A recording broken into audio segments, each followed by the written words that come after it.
जोशीमठ पर बड़ा संकट, एक एक लम्हा बड़ा विकट।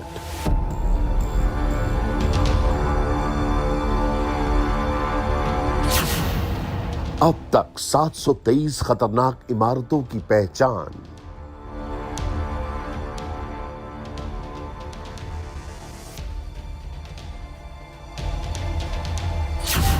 आशियाने पर लाल निशान, टूटती उम्मीदें, टूटते मकान। बड़ी बड़ी मकानें बनाई बच्चों ने, क्या करें अब उनके बच्चे कहाँ जाएंगी क्या। कैसे आई अपने मायके को देखने, अपने भाइयों का हाल देखने, देखा नहीं जा रहा है। अंधेरे में भविष्य, आफत में वर्तमान। हम चाहते हैं हमारे जोशीमठ बसना चाहे, एनटीपीसी बंद होना चाहे। एक घर का मुआवजा 1,30,000। ये चड़क चड़क की आवाज आई। अपने सपनों का बिजनेस शुरू करने के लिए आपको कोई भी बैंक बिजनेस लोन नहीं दे रहा? बिजनेस लोन लेने का सीक्रेट जानना चाहते हो तो फ्रीडम ऐप को अभी डाउनलोड कीजिए। उसके बाद हम सब किराएदार वगैरह जो है खाली पहले ही करा दिए थे, और अभी बैंक का लोन भी हम पे लोन भी जो है बैलेंस है। जोशीमठ का दर्द तो समझो सरकार। जैसे जैसे तस्वीरें सामने आ रही हैं, हम आपको दिखा रहे हैं एक एक खबर जोशीमठ से आप तक पहुंचा रहे हैं। दरारें लगातार बढ़ती जा रही हैं और जैसे जैसे ये दरारें बढ़ रही हैं वैसे वैसे लोगों का डर भी बढ़ रहा है। मुसीबत बड़ी है, जोशीमठ को बचाने के लिए जल्द से जल्द बड़ा कदम उठाना पड़ेगा। उन होटलों को तोड़ना पड़ेगा जिसकी वजह से दूसरे घरों पर भी खतरा बना हुआ है। इसी बीच इस पूरे मामले को लेकर बड़ी खबर यह है कि प्रशासन के साथ स्थानीय लोगों की जो मीटिंग हो रही थी तहसील में, वो बेनतीजा रही है। होटल के बाहर अभी भी लोगों का विरोध प्रदर्शन जारी है। लोगों की ये मांग है कि उन्हें बद्रीनाथ की तर्ज पर मुआवजा दिया जाए। वहीं होटल के मालिकों का कहना है कि वो अपनी जान दे देंगे लेकिन यहां से हटेंगे नहीं। विरोध प्रदर्शन की वजह से होटल गिराने का काम अभी तक शुरू नहीं हो सका है। कल से ही ये विरोध प्रदर्शन चल रहा है। इस वक्त होटल के बाहर क्या हालात हैं, होटल के मालिक क्या कह रहे हैं, ये समझने के लिए आपको अभय पराशर की वहीं से ग्राउंड जीरो से रिपोर्ट दिखाते हैं। प्रशासन के साथ जो होटल मालिकों की मीटिंग थी वो खत्म हो गई है। जिन दो होटल को गिराने की प्रशासन बात कर रहा है वहां पर इस वक्त मौजूद है। सबसे पहले तस्वीरें दिखा दूं, यहां पर प्रदर्शन किया जा रहा है और जो मलारी होटल है यहां पर, मलारी इन जो होटल है यहां पर लगातार विरोध प्रदर्शन किया जा रहा है। और प्रशासन से क्या बात हुई है, हम दोनों ही होटल के मालिकों से बात करेंगे। मलारी इन के होटल के मालिक भी हमारे साथ मौजूद हैं, माउंट व्यू के होटल के मालिक भी हमारे साथ मौजूद हैं। सर ये बताइए कि आप लोगों की प्रशासन के साथ एक मीटिंग हुई, कौन कौन था, क्या हुआ मीटिंग में? ये डीएम साहब का सीडीओ साहब के माध्यम से एक मैसेज आता है कल शाम को, और उसके अनुसार 9:30 बजे एक बैठक आहूत की जाती है। उस बैठक को ले रहे थे मुख्यमंत्री जी के प्रमुख सचिव ले रहे थे, और उसमें जो है कि ये बद्रीनाथ क्षेत्र के विधायक, ब्लॉक प्रमुख यहाँ के, नगर पालिका अध्यक्ष यहाँ के, पूर्व नगर पालिका अध्यक्ष, पूर्व ब्लॉक प्रमुख, इस प्रकार के कई लोग और तमाम राजनीतिक पार्टियों के जनप्रतिनिधि थे। हम लोगों ने वहाँ पे प्रमुख सचिव साहब से ये कहा कि भाई देखो, बद्रीनाथ के तर्ज पे हम सभी लोगों का, जोशीमठ के जितने प्रभावित हैं सबका सेटलमेंट किया जाए।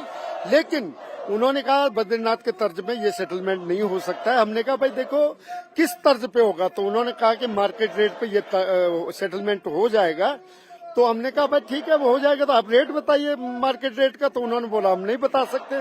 तो हम आके यहाँ बैठ गए। मार्केट रेट क्या है अभी यहाँ का, अभी आप लोगों की जानकारी में क्या है? तय तो वो करेंगे, ये सरकारी प्रशासन करेंगे, हमको क्या पता, वो तय करेंगे। जो भी मार्केट रेट वो बताएंगे आप उस पर राजी होंगे आप लोग? नहीं, हम देखेंगे वो क्या मार्केट रेट बता रहे हैं, वो हमारे समझ में आएगा नहीं आएगा। अगर आएगा तो डन, नहीं आएगा तो हम बैठे, हम मर जाएंगे, मिट जाएंगे, क्या करना है। प्रशासन को नहीं काम करने देंगे फिर आप? नहीं काम करने देंगे। वो जो भी क्षति होगी उनकी जवाबदारी होगी।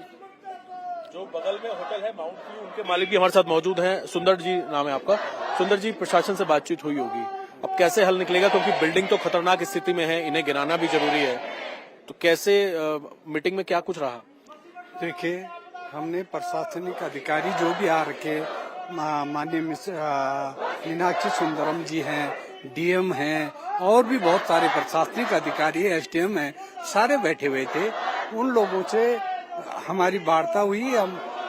हमने उनसे उन्होंने हमसे पूछा आप क्या चाहते हैं, तो हमने उनसे निवेदन किया कि जिस तरह बद्रीनाथ में माननीय प्रधानमंत्री जी का ड्रीम प्रोजेक्ट है, उसके हिसाब से जिस तरह वहाँ पे हो रहा है, वहाँ पे भी आप ड्रीम प्रोजेक्ट है।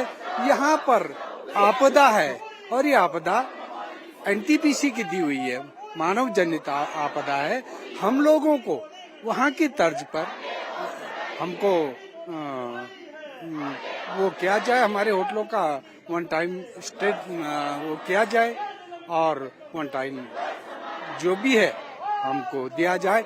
और हमने एक और भी बात रखी थी कि हमें पीपल कोठी में सरकारी बहुत बड़ा एक फील्ड है, ऑन रोड है, हमको वहाँ पर जितनी जमीन हमारी ये होटलों में है जिसपे बना हुआ है, उतनी जमीन दी जाए, और बद्रीनाथ की तर्ज पर दे सकते हैं तो वो दीजिए।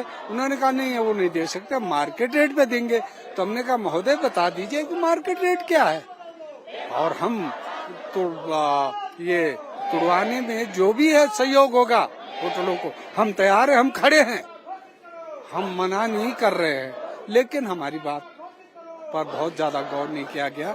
यहाँ कहा गया कि फिर टूर जाएंगे तो फिर आप लोग हमारे पास ही आएंगे।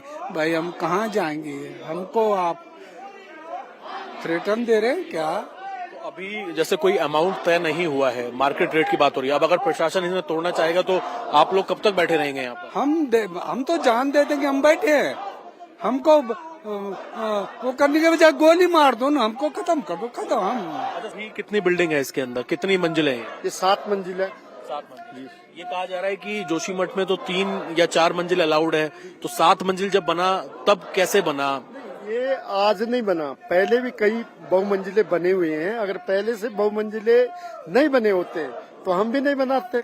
हमें किसी सरकार ने रोका थोड़ी, किसी एजेंसी ने रोका थोड़ी, रोका नहीं। फिर उत्तराखंड सरकार की एक पॉलिसी आई जिसमें आप जो मर्जी कर सकते हैं, सिर्फ नक्शा पास कराने की जरूरत नहीं है। ये भी पॉलिसी आई तो हमने कर दिया।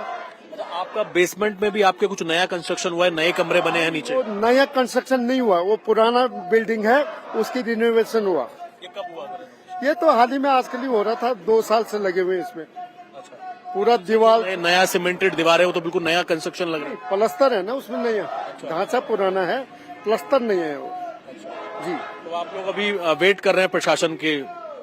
हम वेट क्या करना, अब तो ऐसा लगता है कि मैं तो पहले आप लोगों से रूबरू हो चुका था कि ये कुछ नतीजा उस बैठक का नहीं होगा। दोनों ही होटल के जो मालिक हैं उनसे हमने बात की।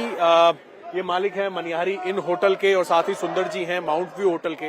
इन्हीं दोनों बिल्डिंगों को गिराए जाने के लिए इन पर मार्क किया गया है, क्रॉस का निशान लगाया गया है कि सबसे खतरनाक स्थिति में है, इन्हें गिराया जाए। तो वहीं सामने मैं चाहूंगा एक बार मेरे सहयोगी अनिल मिश्रा दिखाएं, उत्तराखंड पुलिस की जो चौकी है कोतवाली जोशीमठ, उस चौकी के अंदर जो पुलिस प्रशासन है, वहां भी पुलिस प्रशासन के लोग आपस में एक मीटिंग कर रहे हैं ताकि आगे क्या करना है, क्या रणनीति करनी है, उस पर फैसला लिया जा सके। पुलिस स्टेशन में अलग एक मीटिंग चल रही है चौकी में, क्योंकि जो मीटिंग हुई थी प्रशासन के अधिकारियों के साथ वो बेनतीजा रही है। जो मालिक है वो ये कह रहे हैं कि उन्हें मुआवजा दिया जाए, उन्हें रेट बताया जाए, तब वो तैयार होंगे। तो वही प्रशासन के लोगों का कहना है कि जो मार्केट रेट है उस हिसाब से प्लान किया जाएगा। लेकिन इन लोगों का कहना है कि ये लोग इसी तरीके से यहाँ पर प्रदर्शन करते रहेंगे जब तक ये प्रशासन के अधिकारियों जो मुआवजा वो देने वाले हैं, वो कितना मुआवजा देने वाले हैं, जब तक उससे संतुष्ट नहीं होंगे ये लोग होटल के दरवाजे से। अपने सपनों का बिजनेस शुरू करने के लिए आपको कोई भी बैंक बिजनेस लोन नहीं दे रहा? बिजनेस लोन लेने का सीक्रेट जानना चाहते हो तो फ्रीडम ऐप को अभी डाउनलोड कीजिए। हटने वाले नहीं है, और यही सबसे कठिन वजह जनता के लिए भी, क्योंकि यहाँ पर जिस तरीके की स्थिति है, क्रैक आया हुआ है, बिल्डिंगों में बिल्डिंगें झुकी हुई हैं, वहां पर लोग जमा हैं, इनके लिए भी चिंता की बात है, और प्रशासन के लिए भी एक चिंता की बात है कि किस तरीके से इसका हल निकाला जाए। जोशीमठ में लोगों का प्रदर्शन जारी है। होटल मालिकों ने क्या कुछ कहा आपने सुना, वहीं प्रशासन ने भी ये साफ किया है कि जोशीमठ में अभी कोई घर नहीं तोड़ा जाएगा। अभी सिर्फ उन 2 होटलों को गिराया जाएगा जिसकी वजह से आसपास के बाकी घरों पर खतरा बना हुआ है। उत्तराखंड के मुख्यमंत्री पुष्कर सिंह धामी के सचिव एम सुंदरम ने इंडिया टीवी को बताया कि घर गिराने का प्रशासन का फिलहाल कोई प्लान नहीं है। होटल मालिक को पीपल कोटी में जमीन और बिल्डिंग का मुआवजा मिलेगा। लोगों को मार्केट के रेट पर मुआवजा दिया जाएगा। कंपनसेशन का पूरा प्लान 1 हफ्ते के अंदर तैयार कर लिया जाएगा। इसके अलावा प्रभावित लोगों को 1.5 लाख की अंतरिम राहत राशि भी दी जाएगी। इंडिया टीवी हर वक्त हर जगह डाउनलोड करने के लिए सर्च करें India TV news Google play store या ऐप स्टोर पर।